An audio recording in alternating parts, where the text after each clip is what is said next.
and thank you for joining us in this video dedicated to the LIVE project, a graduate school created to study the life trajectories and the health vulnerabilities at the heart of the Paris-Est Créteil University Val-de-Marne, in partnership with the INSERM Institute and the French National Center for Scientific Research, CNRS. My name is Lina Penagos. I'm the project manager, and today I'm pleased to welcome the leading members of our team: Geneviève Daumont, Scientific Director of the LIVE project; Pascal Fanen, Head of the Pillar Health and Biology, and also medical doctor at the Paris University; Isabelle Coll, Head of the Health and Environment Pillar, Professor of Chemistry at the UPEC; and Thomas Barnet, the Head of the Health Economics and Public Health Pillar, Professor of Economics. Thank you very much for being with us. Let's begin with you, Geneviève. Can you please explain us a little bit about what do you understand by vulnerability within this graduate school? Well, thank you very much, Lina. Vulnerability, as now we know, is not neither a sole health issue nor simply social one, but is also linked with multiple factors, which are linked with health, environmental, social, economic, political, and cultural conditions. And the recent COVID crisis has very well illustrated this. Therefore, EUR-Live, which is a graduate school, aims to combine the know-how and research inputs of multiple disciplines in order to address vulnerability in all its facets by creating this new graduate school in UPEC. So EUR-Live will be at the crossroad of health, biology, social, and environmental sciences, and will offer advanced interdisciplinary research programs with a strong transcultural and international focus. So you may perfectly see here on this graph how vulnerability is at the crossroads of political communication, humanitarian and disaster prevention, interdisciplinary work in health and social care, together with communication of risk, which can be both linked to environment exposure or socioeconomic factors. And I think that the best way to illustrate the need for tackling the vulnerability in all its facets is to listen to Florent Clouet from the French Red Cross, who is in charge of the migrations, and I think will give us how this French Red Cross may need people with skills in the vulnerability.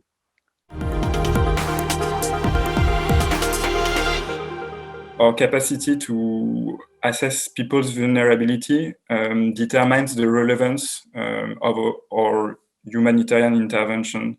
As any humanitarian organization, we respect the humanitarian principles, and especially humanity and impartiality. Humanity means that we have to assist the most vulnerable migrants, and impartiality means that we have to assist them with no consideration of religion, sexual preference, and so on. So combining humanity and impartialities implies that we use vulnerability as the only criteria to determine whether or not providing humanitarian assistance. It's very important for us to be able to assess vulnerability with this integrated approach. And it's not always easy for us to recruit people with skills in very different disciplines because of the specialization trend of school and professional training programs. Hence, it's very interesting for us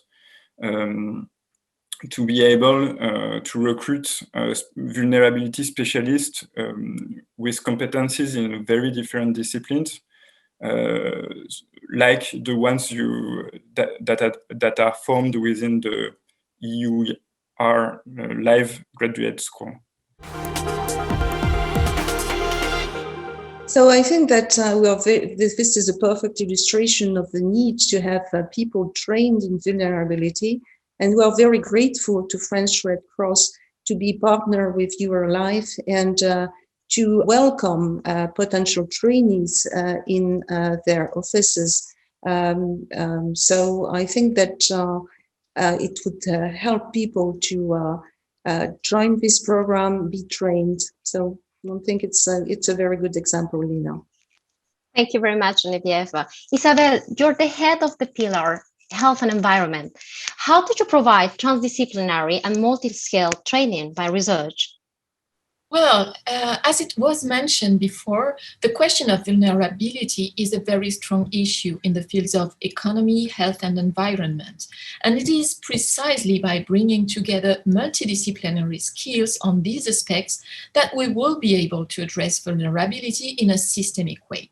It is thus through disciplinary openness and focusing on these three pillars that the LIVE Graduate program offers a real added value for the interested student.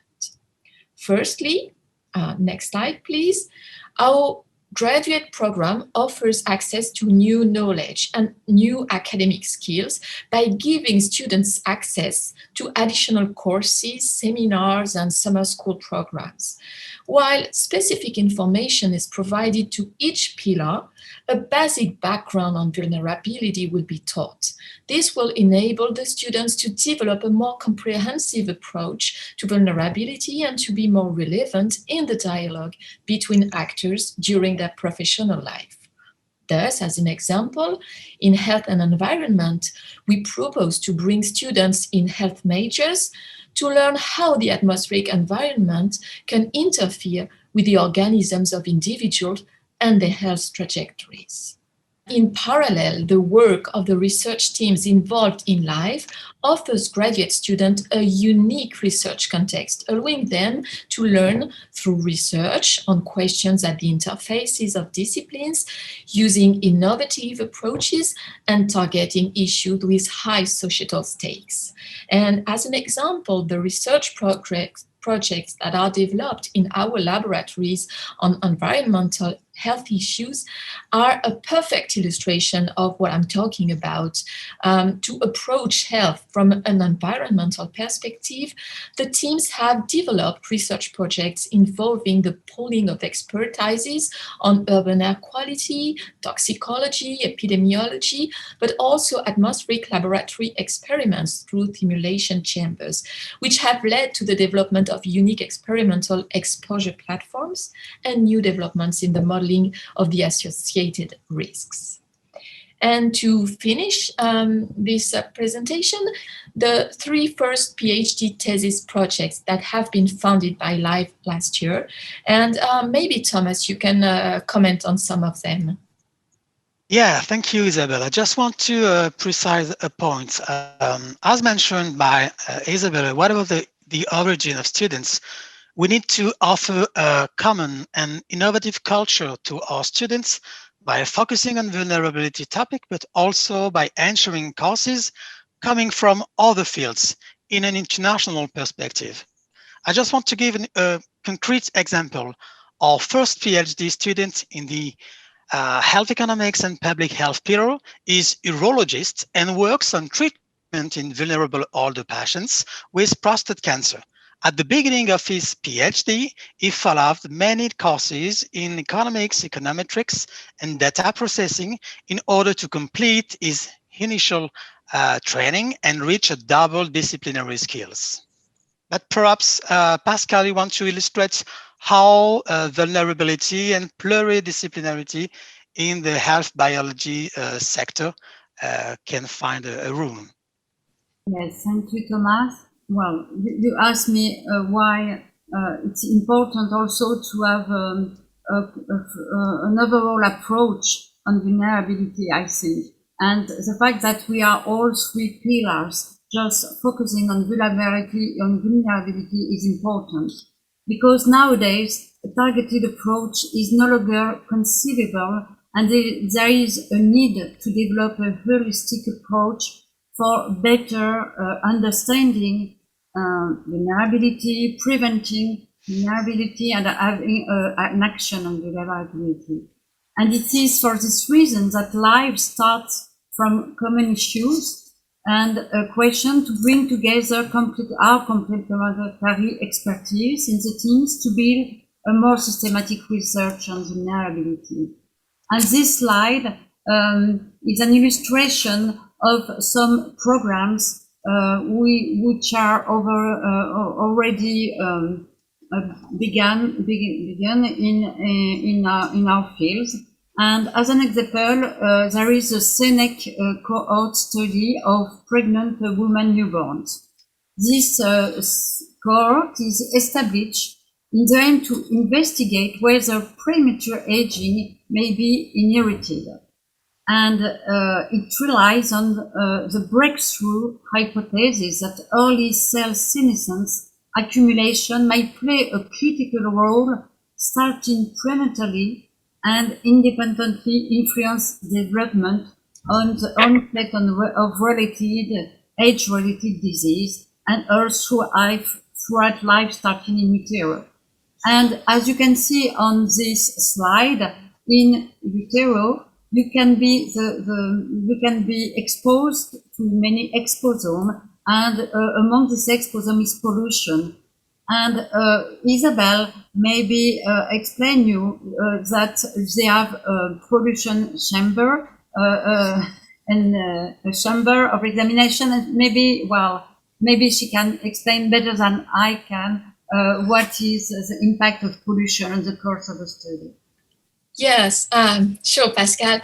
As an example, in the health and environment project I mentioned before, we have grouped around a dedicated pollution service platform experts in physics, chemistry, engineering, environmental and biological science, developmental biology, psychiatric disorders, cardiovascular and respiratory pathophysiology, and bioinformatics, in order to create new knowledge in environmental impact, biology, and health. And thanks to the building of this exposure chamber, we are now able to start making a relationship between exposure to hundreds of pollutants and impact on the organism and in a real atmosphere. And that's really new science.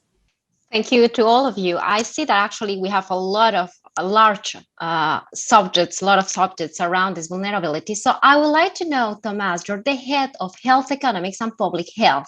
And I would like to know what is the professional added value of research focused on vulnerability? Oh, thank you, Lina, for your very relevant question. I'd like to start off by the situation caused by the COVID-19 outbreak.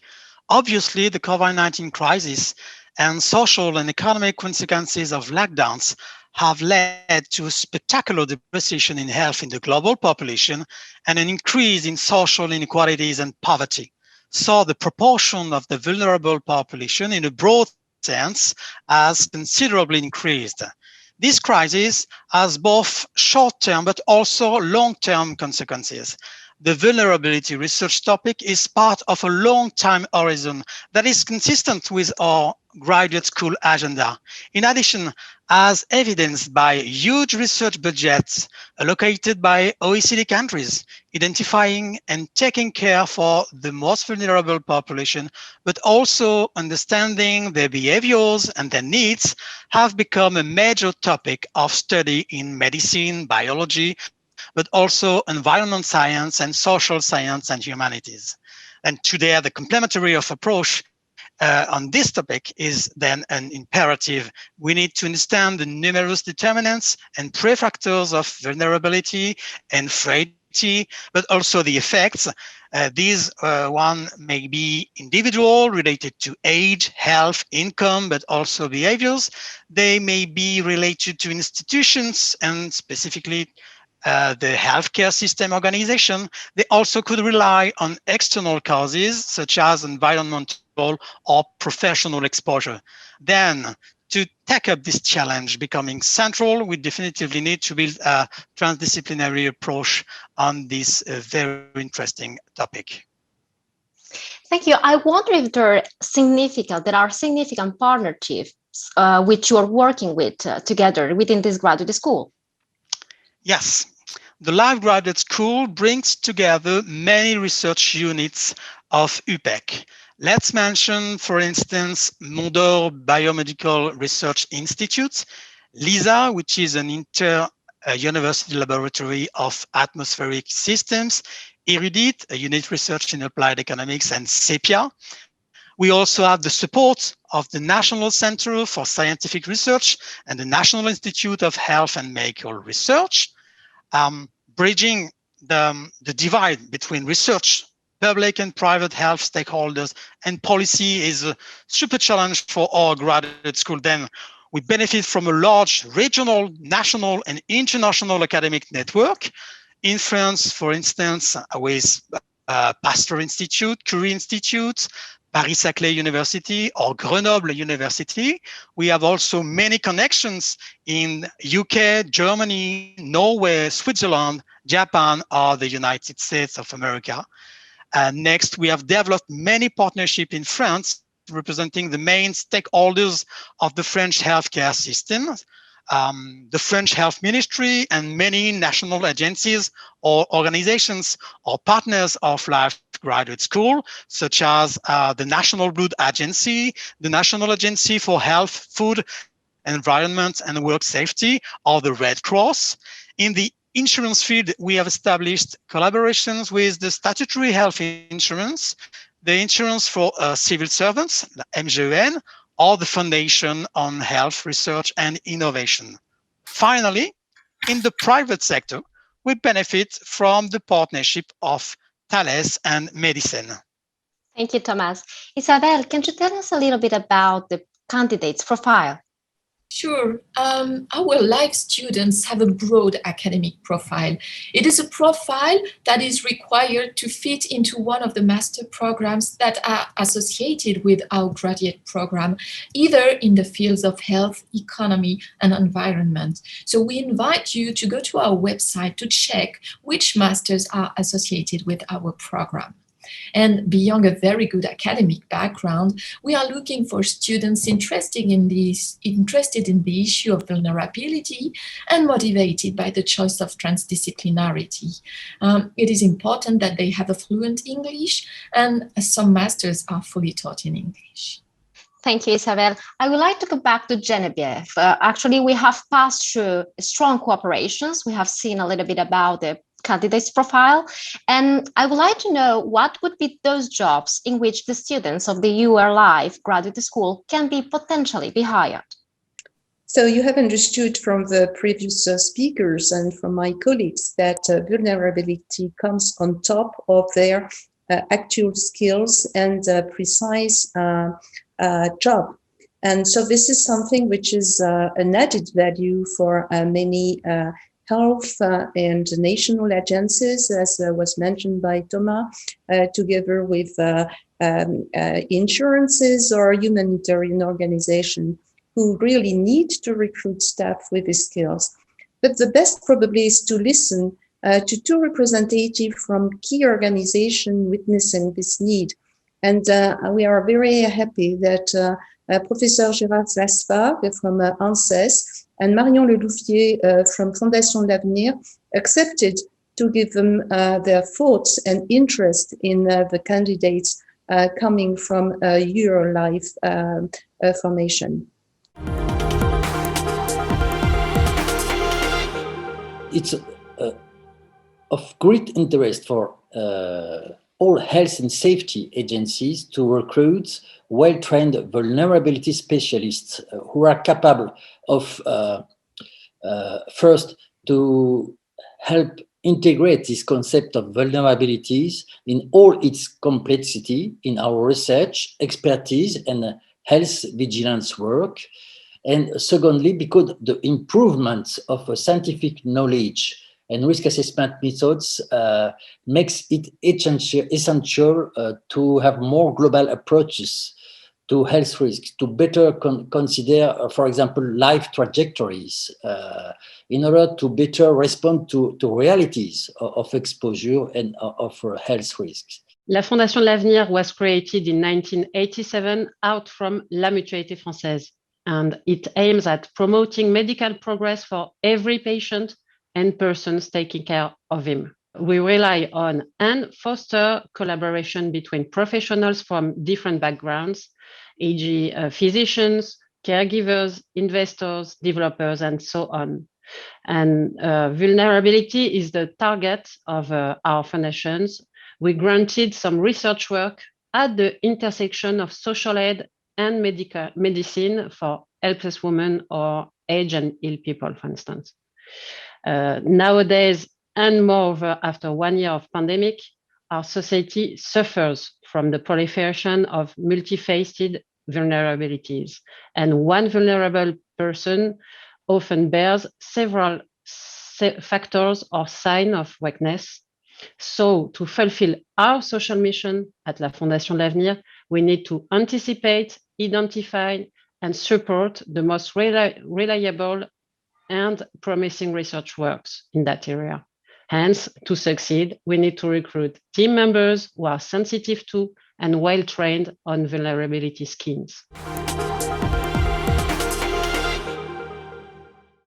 So I think that there are very good examples and very encouraging arguments to lead candidates to engage into the EUR-Live, because our partnership with these health and safety agencies and also health insurance are very close. They are not only interested in our research work, but they are also happy to welcome the candidates as trainees and maybe after for providing jobs.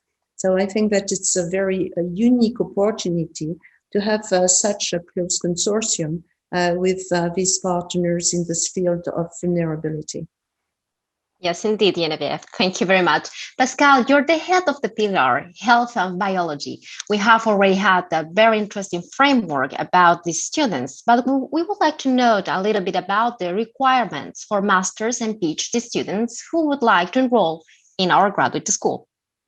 Thank you, Lina. So as you can see on this slide, well, the excellence of the candidate, of course, we are a UR graduate school. The presentation in English, and importantly is the relevance of the topic to the UR research team and project. So the research project must be at the best transdisciplinary, but if not, it has to be inter-laboratory dimension of the topic. That's an example with the pollution and the course of lung disease, for example. And the international dimension of the subject will be favored, if possible, and co-tutel partnership with foreign institutions will be favored also. And in part of the work will be performed in a foreign laboratory. So in case of PhD, it's important to have a feasibility in 3 years, because it will be paid for 3 years. But in case of a master student, 6 months feasibility is important. And most importantly, the ability, the openness to multidisciplinarity and ability to take societal issue of all the candidates will be important for us. Thank you, Pascal. Geneviève, do you have a final message for future students or new partnerships? Well, I hope that we have been convincing to have motivated students being engaged in this program of EUR-Live. We see that our partners are quite interested in having these trainees and providing them jobs. Therefore, we hope to have a strong communication despite all the problems linked to the epidemics currently still evolving in France, by providing mini seminars by visio conference. So this program will be available on the website, which is written on the slide. And also we will have next EUR-Live calls for masters in June and PhD in May. So please, if you are interested, do not hesitate to have a look at our website and to contact any of us if you want more information. And again, we hope that you will be very motivated, whatever is your background, biology, health, economics, or chemistry. You are very welcome, and we will learn from you as we hope that you will learn from us. So thank you, Lina, for conveying this message and helping to recruit the best candidates to this great youth school, EUR-Live. Thank you, Genevieve, and thank you all of you for having been with us today. And to all of you, please join us in the link below. Thank you.